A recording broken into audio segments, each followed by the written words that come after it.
Hi everyone, welcome to Here We Are, Brattleboro Community Talk Show. I'm Wendy O'Connell, and this is our first show on BCTV. And so I'm going to tell you a little bit right here at the beginning about the things that we're going to be doing on the show. Here We Are is going to be a half-hour, regularly aired talk show on BCTV. We're going to be inviting a wide variety of local people on the show. People from all different walks of life, people who have lived here for a while. And we're also going to be doing different ages. We're going to be having from kids to teens to adults to elders on the show talking with us. And we'll have lawyers, bartenders, the homeless, dressmakers, town officials, ukulele players, drug counselors, skateboarders, and everything in between. All kinds of people coming on the show. We're also going to be talking about all kinds of things, from how we got here to what we're doing here. What gets us up in the morning? What do we really care about? What do we do to have fun? And where are we going? So as we're telling our stories, we're listening to each other. So the folks who are coming on are talking about what they do, what they care about, what they're really interested in. So we're hearing our stories and we're connecting and we're making connections.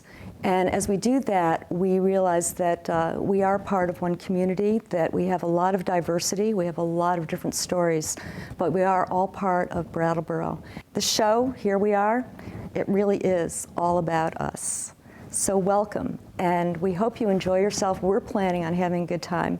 We're also very interested in what you think, so if you would like to get in touch with us via Facebook or the website, BCTV website, or a phone, you can make a phone call, and also just let us know what you think. We'd love to hear from you. So today is our first, as I said, it's our first show of Here We Are, and today we have our very first guest. And our very first guest is someone that I'm sure many of you are going to recognize, Stewart McDermott. Stewart has been in the Brattleboro area since the late 80s, and he's been and still is such a vital part of our community. He's worked in so many different local organizations and nonprofits over the years, from the AIDS Project to the Swap Shop. And we're going to be hearing about some of the different projects that he has worked on and his connection to them. Many of these he actually started or was on the ground floor of, or even in the basement of these places, and working from the get-go, creating them and making them into what they are today, still existing and still functioning and still such an important part of Brattleboro.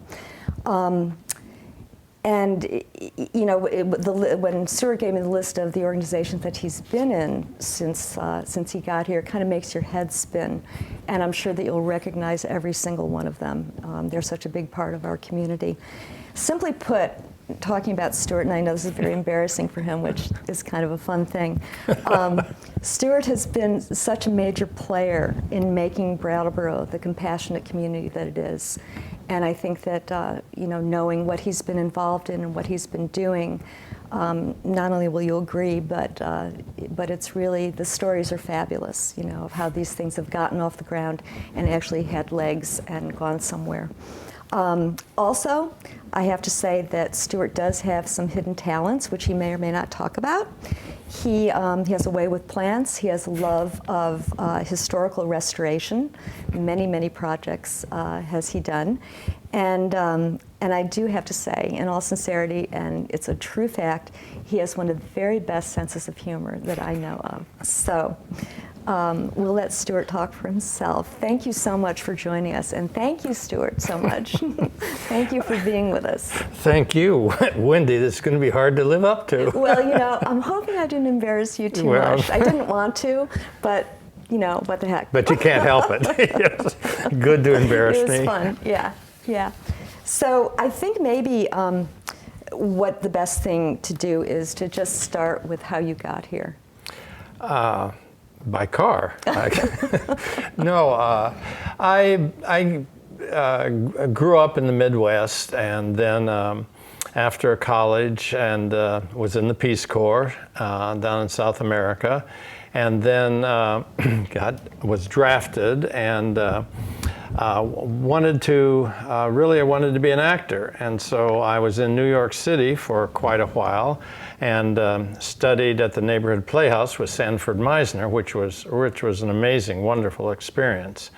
And then after that, I discovered that when acting was just really difficult, as you can imagine, struggling young actor thing, that I would like to be able to buy my own shirt maybe. And so I got interested very much in restoring old buildings, and I enjoyed very much preserving them rather than gutting and that kind of a thing, but preserving them. And so from New York, I wound up in Boston, which in an area which had really very much been abandoned at the time. That was in 1980, and was I was told by many people that I was probably the stupidest person to actually be in that area, because it had a lot of problems, and nationally was even featured on television as having a lot of arson and drug and prostitution and so forth.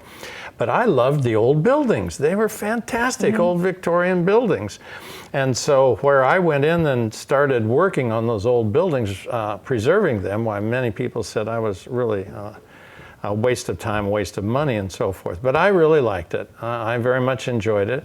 And after a while, I met my wife, Chris, there, and we worked on the buildings together.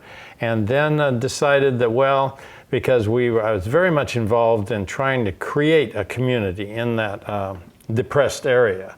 And it was really hard, as you can imagine, trying to rally people around and come on, we're going to clean up this area and so forth. But after a while, Chris and I decided, well, we'd like a more rural setting. And so we looked around in western Massachusetts, southern Vermont, and southern New Hampshire. And a series of events and so forth, we wound up here in southern Vermont, actually, in Dummerston, off Sunset Lake Road in West Brattleboro. Had a really old 1794 house, which was perfect.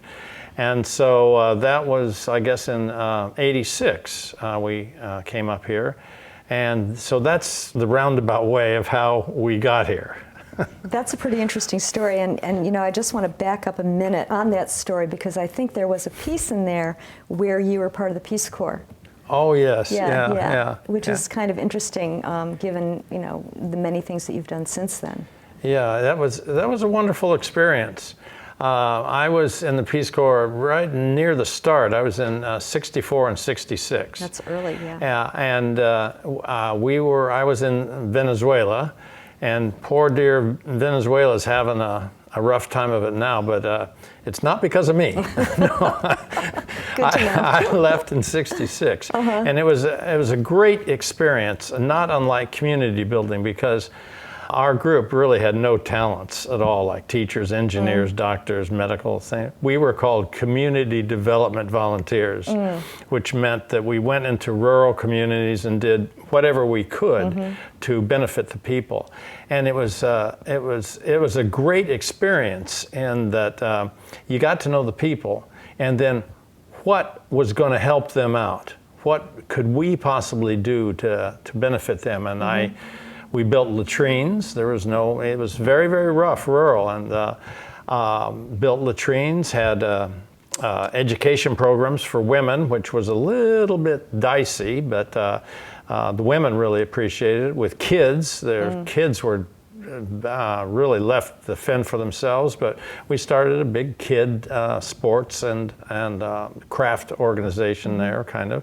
So it was a good experience. It was good for me as a young man, and the other volunteers that went, kind of idealistic, trying to do our best. You know, and it was good for our country to send these really energized people down into a country, and the communication and the rapport that we developed was really good for, I think, our country. Yeah, it's a good thing. And I bet too, at that age, going to a foreign place and, spending time with these people, it did give you a really probably good idea of what it's like to not have a lot of things that we have in this country. And I would think that it would have fostered certainly, your feelings about helping other people. Oh, definitely. It was, things that we take for granted, running water, right, electricity, bathrooms, toilet paper, food, everything, and shelter, and it was just really rewarding to be able to do some things. If we get together, guys, we can actually make latrines. Now let's see what we can do, and so forth. So yeah, I'll never forget when I got back, the first thing I did was eat some potato chips. Right. I can remember Coca-Cola? that. Yeah. It's just silly, the little things. Oh, yeah. But it gives you pause so that you really do appreciate. Yeah. And even now, as old as I am, you can look into these things that are on the news all the time, and you can say, or right here in our own community. Or right here, yes, yeah, right, definitely. Right. Working with the homeless, for example. Yep, that's right. And also, I think that you did mention that actually, maybe you could tell this story, because I see these two things as paired a little bit, given your history, is when you were in the Army, what was it that you actually were doing in the Army? And let's give the year, too, on this one. Well, the Army was not a pleasant experience for me. I was drafted after I was old, after the age limit, but still liable until 32 because of the draft board clerk. And so I was in there, but I was able to talk myself, through a series of interesting events, into special services. And most people, when I say special services, they say, "Ooh, boy, Green Beret, you were, whoa, really?" And I say, no, actually, I was in charge of the lemonade stand, the craft shop, and I was in actually a theater company, a legitimate theater company, and we put on plays in Fort Gordon, Georgia, and traveled around southeastern United States, singing and dancing. This, folks, is an Army experience, an American Army experience in the 60s. In the 60s, during Vietnam, and it was an experience. I mean, I laugh about it, but we also performed or had contact with the soldiers who came back from Vietnam, and they were in the hospitals, and they were. It was a real reckoning when you see people in the audience who are in wheelchairs and on gurneys and so forth. And they needed entertainment. They needed diversion. I hope they got some benefit from it. I know we in the troop were very much aware of trying to do something, and all we could do really was bring entertainment to them. But, which is a lot. It's something that they hadn't had for one thing. Yeah, that's true. Yeah. So you ended up in Brattleboro, and can you tell us a little bit about? Obviously, you had a really wonderful old house that needed a lot of fixing, so a lot of your energy went into that. But you came into the community and to become part of the community. And what were you attracted to at that time? Well, anything that pertained to my little neighborhood out in West Brattleboro, if there was development happening or something was going on, I would frequently go to the select board meeting and speak about this or address this with some of the other people who had concerns. And it was kind of interesting that I actually live in Dummerston by about a half a mile, but I'm a Dummerston resident. So I would go in and speak, but everybody kind of assumed I was from West Brattleboro. So I was actually a carpetbagger. But which is important is that I believe the select board at that time and all appreciated my input because I was somebody who cared and participated and who cares really where you live, as long as you help right. and participate in our community, then that's the bottom line. And so I can't remember, but I participated in a number of things that were being discussed at that time about West Brattleboro, and then got into the library and the AIDS Project, which we started, and hospice, and the Humane Society, some of those, just things that caught my interest. I wanted to, that sounds like a good thing. I can help out there. And so kind of just put my foot in to see what would happen. And yeah, and because they were such early days of all of those organizations, I mean, the AIDS Project was what, 80s? Oh, and you were there at the height of AIDS. So, yeah, can you talk a little bit about that and the way that how AIDS ended up in our community and our awareness of it being here in Vermont? There was, that was, really right at the start of the AIDS situation, and it was, actually, it was the first meeting to start the AIDS Project was my wife, Chris, and like 3 or 4 other people sat down and had a meeting, and then we all grew from there. And it was a time, you know, that if people remember that there was a lot of fear. There was a lot of fear, a lot of misunderstanding, a lot of people not knowing what to expect, what to do, and so forth. But those of us at the core were not afraid to do that. We wanted to help people. It doesn't matter who they were, but we really wanted to help. And I was an AIDS buddy to a lot of clients who unfortunately aren't with us anymore.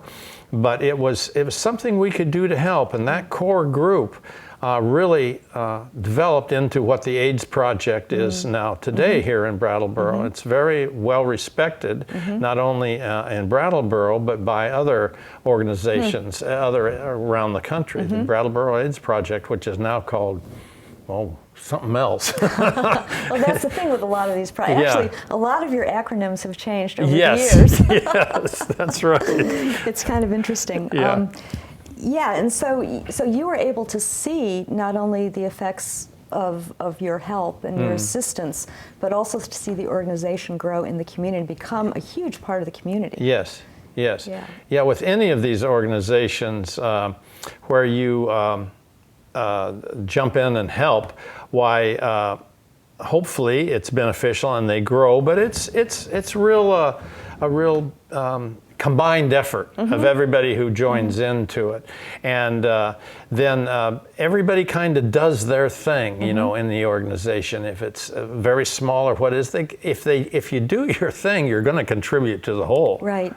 So you do your thing, and it's part of the whole. And certain people really blossom in the organization, wherever that is. You kind of encourage that, and suddenly, whoa. You know, like for a long time, Susan Bell was the director of the AIDS Project here, and the organization really grew well under Susan's direction. Yes, it did. Yeah. And well, actually, let's talk about this a little bit. In terms of a nonprofit organization in this community, as we know it, there's certain things that as you actually just mentioned. Getting a team together that really works together, that has connection, that has an understanding of what needs to be done, and is delegated in such a way that it really works for everyone, that it's both, there's an equality there, but there's also a common aim. And so I wonder if you could talk about that a little bit, because you've been involved in so many of them, and I'm sure each one is very different. But some obviously work better than others for different reasons. There's a lot of things involved in it, and with you often find that you want to participate in an organization, and so the organization, you've started this or it's working, and too often a lot of it falls to just certain individuals. They take the load and they do the whole thing, and there's burnout after a while, and so the organization falters, maybe it even falls apart.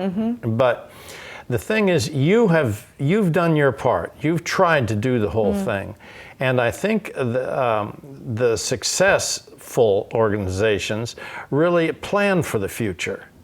they really look down the road, and they get really competent, qualified people.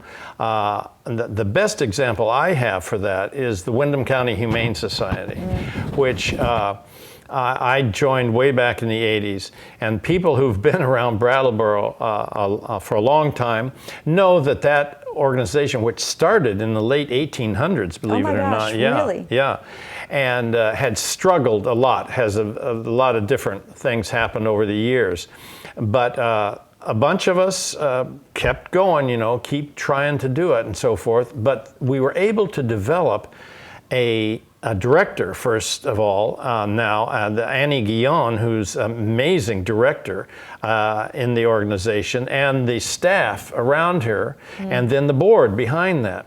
All very dedicated, concerned, committed people doing their little thing. But it's looking at the entire picture and somehow trying to incorporate more people who will carry the ball, if you will, who like this kind of thing and support each other. Don't let so-and-so burn out. She's done a lot. Every year she does that. Well, maybe let's shift it and share some of that responsibility. Right, you so know? it's a real awareness not only of the organization and where the organization is going and how to keep it going, but of each other and how you can best utilize people's talents. Yes. Yes. It's very important that people within the organization, I think, develop a real bond, a relationship, so that you know you're friends. And you meet each other on the grocery store or wherever, and you have this connection that you're very proud about, happy about. And you know, and when you're in the trenches with people, you know, you form an immediate bond. Right. You know, and you were in a few trenches. You know, a lot of those organizations. They're so the hospice. Let's talk about hospice a little bit and your relationship to hospice. Well, Chris and I were in on the ground floor of that organization, taking the trainings in a person's home and so forth. There was not a real office. Where were you? Where was hospice then? Oh boy, I can't remember, but I think there was one on Walnut Street. I think that might have been the first little office that they had there. Very dedicated people, concerned volunteers and staff, very, very hardworking.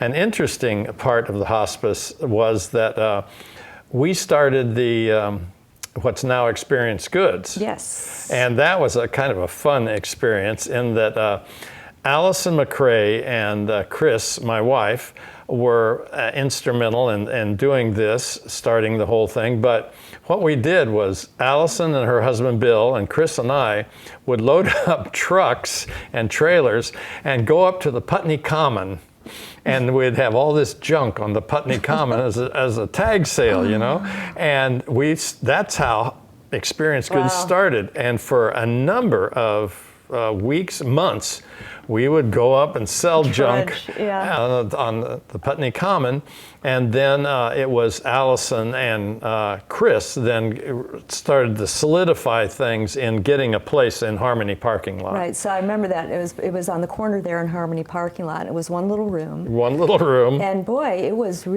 so popular that it enlarged from that space to Elliott Street. And then on down to Flat Street, where it is now in the transportation center, because we just needed all the more room. And space-wise, it's incredible how that has grown. You know, if you for anybody who goes to Experience Goods now, which is down at the transportation center, you walk in and it's a large facility right there with all kinds of things. But if you look in the back room, it is amazing. Right. It is incredible, the backlog of stuff they have, and they've had a lot of problems getting rid of things, actually, because people just tend to, I think, drop off a lot of various things. Well, but now there's a real procedure. Oh, good. Yeah, a real procedure so that they take things that are useful. You can't just drop off junk there. And as you said, there's a big storeroom in back, which they needed, and a very dedicated crew. Yeah, they do. They have an amazing crew. A very nice good people and so forth. And that shop helps finance the hospice organization, of course, and it's just a gold mine. Yeah, it's incredible. Yeah. It's amazing. And it's amazing not only how viable it is, but what year was this when Experience Good started? Oh gosh. Early 90s? I think it was before that. It might have been. I think it was in the late 80s, but I can't right. remember. You kind of jumped into a lot of stuff for the late 80s. Yeah, right. That's with the. It's a good time to jump. That was with the SWAP program too, I think. Okay, let's talk about the swap shop, which I think is really a jewel in your crown. Or a thorn in my. Or a thorn in your side, Yeah. I'm sure. But well, that was kind of a fun thing because I just hate to see litter. I hate to see waste. I'm one of these people who's constantly stopping the car and picking up stuff. But there's so much waste. It's just so waste in our culture and our society. And so I talked to the waste district at the dump, which was the dump at that time and so forth. Right. And with Jane Southworth was doing a kind of working there. And so I said, can I come up here and stand in this field and let people drop stuff off and then other people come and take the stuff if they want to. And that was literally it. I stood in the field there and on Saturdays, and people would come up and drop stuff and then take stuff. And I had to cover it up. Because next week, rain and so forth, so I covered it up.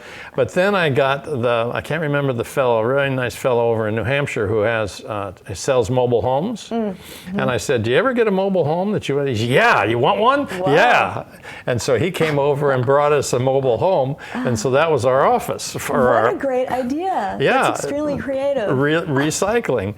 And so tons of stuff just was kept out of the landfill. And then the state found out what a resource this was, what a good thing to keep so much out of the landfills, and so they helped construct the shed that is now up there at the SWAP program. And it's still alive and functioning. Oh yeah. Are you still there? No, I'm not. After about 17 or 18 years, I said, on Saturday mornings, maybe I'd like to go to the farmer's market. Yeah, do something a little bit different. Different. You must have seen an awful lot of stuff go past your eyes. Oh, yeah, all sorts of very interesting stories. Were there any treasures that you came across? Well, depends on what you call a treasure. That's true. Oh, yeah, there was a lot of stuff. There was people brought in a lot of antiques they just wanted to get rid of. And people would bring in interesting things. They wanted to get rid of all these wonderful tools. And it happened to be that there was a split up in the family, and she didn't want her husband's stuff around, but here's brand new good tools coming around. Lots of stories. Your eyes must have lit up many times. Well, it was, gee, and so I would take what was really good down to the hospice shop. That's great. And so it got recycled, and somebody. So we're all working together here, these organizations. That's right, to get some stuff. One hand washes the other. Yeah.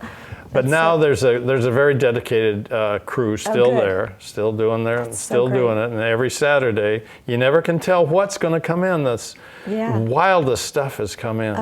It's many stories. Yeah, that's great. Yeah, that was I think so many people just thought it was such a brilliant idea, and it has been modeled after, right, over throughout the state, and probably further. Oh yes, up in Burlington, which I wanted to do also, but they're so sophisticated that they have a place which will repair what comes in. Oh, that's great. And they even have trucks that go out and pick stuff up or deliver stuff. It's gotten to be very, very good. That's really interesting. Yeah. That's great. And teach a craft to somebody. Really? How to repair electronics or carpentry or upholstery or whatever. Yeah, it's a very good thing. That's so great. Trees Please. Trees Please is an organization I don't think many people in town know about, but it's planted a lot of trees. Maybe you could talk about that a little bit. Well, yes, Helene Henry wanted to do this, and I joined her. And I can't remember who else. Nancy Klingon was there, I think. But anyway, we started because just planting more trees around Brattleboro was the idea. And of course, if you know anything, trees really benefit the environment. They benefit the homeowner as far as resale value and so forth. They benefit our community, being very pretty and attractive, adding to the community. And so we started planting trees. And we raised funds and then would find homeowners or businesses that wanted the tree and so forth, and then started planting. And I'm not sure how many, but it seems like over 500 now have been planted around. Wow. And then Helene would coordinate everybody in the fall to go maintain the tree, do some maintenance around there. Even if it was on private property? Yeah, we did that a lot of times, hoping the owner would water it and maintain it, but we would go around and do it too. Oh, I remember at the Centennial, bicentennial, I guess it is, we had people bought stakes and with their name on it and bought a tree. Great. And a lot of those stakes and plaques and so forth are still all around Brattleboro. That's so great. Yeah, whenever Vermont's joined the Union, whenever it was. Yeah, I don't know the year either. That's really wonderful. But some of those stakes are still around, and people buy. Boy, talk about a legacy, right? Yeah, that's really fabulous. It's fun. Yeah. That's wonderful, and that's still going on. That's still a viable organization. Yes, some other people have stepped up, and Helene doesn't have to do everything now, and so and it's now, I think, if I'm not mistaken, it's coordinated through the town. The tree committee or something like that. That makes sense. Yeah, whatever it's called, And Trees Please was a good name. Yeah. And so one of the other organizations that has had great legs is the Wyndham-Windsor Trust, which used to be Brattleboro Area Community Land Trust. That's right. Which is how I remember it. So that has also grown tremendously, and that was right around the same time too, I believe. 80s sometime? Yes. Maybe even mid-80s, mid to late 80s probably. Yeah, I guess, sometime, I can't remember. But I know it was Connie Snow and Tom Yan who were instrumental, I believe, in starting that thing. And I was on the board as well as David. Your husband was on the board too. And it was, you can't say enough good about that organization. Yeah. That is an amazing organization which has done so much for housing here in Windham County and beyond. Yes. It's and not Windsor now as well. Right. It's Wyndham-Windsor Housing Trust, I guess it's now called. And they have done so much that the housing has benefited the communities. It's benefited people who are, of course, using the housing, but it's brightened up, spruced up a lot of communities and so forth as you look around. And the important thing is the amazing leadership and staff that organization has. Like I was saying before, it's the organization and the staff that make a thing successful. And Connie Snow is just, without a doubt, an amazing person as the director. And she has accumulated this really responsible, dedicated staff. Yep. And there's a big staff now, whereas before it was a couple guys But now it is really well respected, I think, and the board that's with them helps do that. And it's our community members who are stepping forward and doing something, participating. And I think a big part of it also is community members not only stepping forward, that's one thing, but first of all, it's like realizing the needs of the community and recognizing those needs and then doing something about it. We all recognize many various needs in the community right now, that are needed. But getting people to stand up and do things is always a big challenge. And not only that, but people who actually can do something about it and are ready, willing, and able to do it. And to have, it just kind of amazes me. The 80s and early 90s, listening to you talk about all these different groups, how it was really sort of a renaissance for Brattleboro.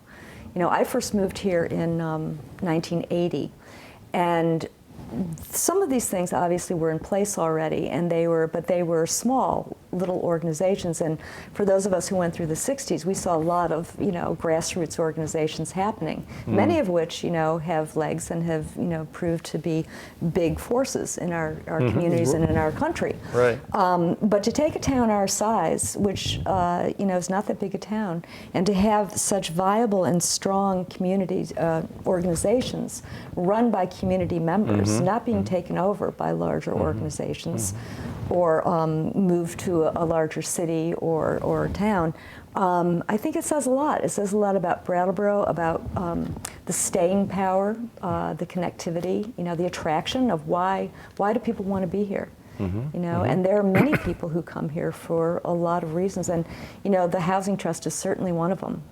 It's kind of amazing what Connie's done, and she's stepping down this year. Yes, yeah. And I'm sure it will be just fine. And I think we're all really glad for her. But yeah, so it'll be a new phase of some kind. Right.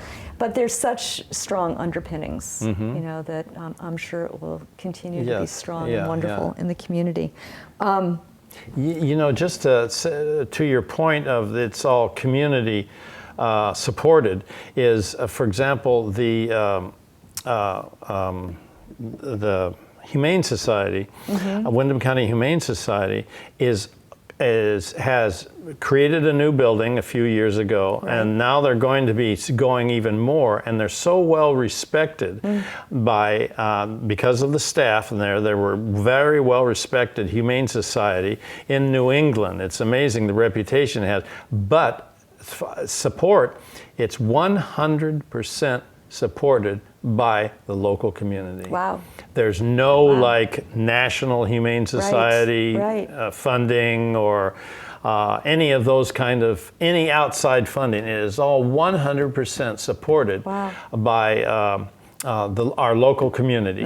Local community here. Right now it is very successful, and it shows how we can do it, and it's this amazing Brattleboro area community that steps up and supports so much stuff. So many different things. Yeah. So many different things that are successful too, which is incredible. And if they're successful, we're successful. Yeah, right. That's the other piece of it. I wanted to bring it back a little bit to you as our guest. Boring. So far from boring. Just because I just love the fact that, when you started out, when you left school and, doing your whole Army thing, and then you were, trying to get into the theater, and now it's almost as if things have come a little bit full circle, I think, for you with that. Do you want to talk about that? Well, you don't have to, but it would be fun to hear. Well, I decided a couple years ago, the Rock River Players in Williamsville was going to do Our Town. And I love the role of the stage manager in Our Town. And so I auditioned for that and got it. And then subsequently there was 3 other productions after that, each year after that. And so I've gotten back into acting and did something over at the Actors Theater, one of the 10-minute plays there. And so I very much enjoyed kind of getting back into that. But pertinent to the maybe the nonprofit and why I do these things of benefit is that I only want a role where I can really talk to or affect the audience. How interesting. And I want to. It's an art form, obviously, and everybody with their art form wants to communicate, wants to relate to somebody. But as an actor, you can really be right in your face and say, time is going. Are you aware of this and that and so forth? And so, and that is with the nonprofits too. You have an effect. You have a benefit. You're doing something in that organization, and that's of value to somebody. And with acting, I like those kind of roles. I just did The Fantastics, and I was able to be El Gallo, who's kind of the narrator. He's a kind of a buffoon, which fits me. It's typecasting, a big buffoon. But again, you look right at the audience and say, you know, I hurt them, but I did it for you, you know, and this and that and so forth. So you're really making connection. And that's important for me, to make connections, to have a positive influence or effect. That's so great. You know, it's fun. Yeah. I'll bet it's fun. I mean, you get such a, you know, an energy exchange going with the audience and playing off each other. Well, and it's fun too with the other organizations. I mean, fun. You realize that with hospice or the AIDS Project, you can't say it's fun, but it's a value, it's benefit. I know I have helped out. Yeah, absolutely. Or something, and knowing that you get a. Well, it's satisfying, right? Yes, There's something very satisfying. And enriching. Yes. Enriching for you. Yep. And that lasts, you know. That's something, and that's something that you can bring to everything. That's right. You know, I mean, as I'm talking to you, I'm realizing, you know, everything that you've been and done, you know, you are now able to bring into acting, for instance. Well, you know, you know, that's true. And restoring yet another building. You know, you luckily have the tools now because of the swap shop. That's right. And all the old nails and all the old screws. Wow. Perfect. Old pieces of wood. I mean, talk about coming full circle. It's really amazing. I can see how this has worked for you, Stuart. And I'm glad it has. I really am. I think this is great. Thank you so much. You know, I think we could talk a lot more about almost any one of these things, and it would be really fun. So we'll have you on again after people have forgotten, you know, that we've already done this. Okay. But it would be great. And well, thank you, Wendy. It's been fun. I'm glad you're doing this. Yeah, and it's been lovely talking to you. Okay. Let's shake hands on All that, right. Okay? All right. Thank you, Stuart. You're welcome. All right. So this is the first show of Here We Are, and it's the end of the first show, and we're really glad that we've done it and glad to be here with all of you. And again, be in touch. Let us know what you think. Let us know what you'd like to see, who you'd like to see, and what your thoughts are on it. Again, this is Here We Are, and here we are. We'll see you next time. Thank you.